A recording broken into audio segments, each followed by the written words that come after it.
Bir qizga bir yigit uylandi. Uylangandan keyin qarasa hali qizda bitta oyog'i kalta ekan. Uzun ko'ylakni kiygan, oyoq kiyimini birini ikkinchisidan balandroq qilib kiygan, shu bilan oyog'i tekkizdek bo'lib turmush qurdi. Sir fosh bo'ldi.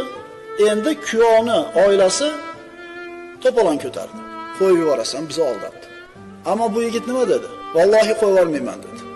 O'zim yoqtirib oldim, taqdirim ekan, bo'ldi yashayman dedi. Endi qarang, hech qancha vaqt o'tmasdan Alloh taolo mana shu yigitga, shu ayolga uylandi, shu qizga uylandi, juda katta bir xayriyat berdi. Shu ayolga uylangan yigitni peshonasi ochilib, boy badavlat bo'lib ketishligi kerak edi. Demak, shu ayolga uylanmaganida shu narsa kelmas edi. Shu ikkalasi bir bo'lgandan keyin xayriyat taqdir qilganda, uni ham peshonasiga, buni ham peshonasiga. Shuning uchun siz bilan biz kutgan tomondan yaxshilik emas, yomonlik kelib qolishi mumkin.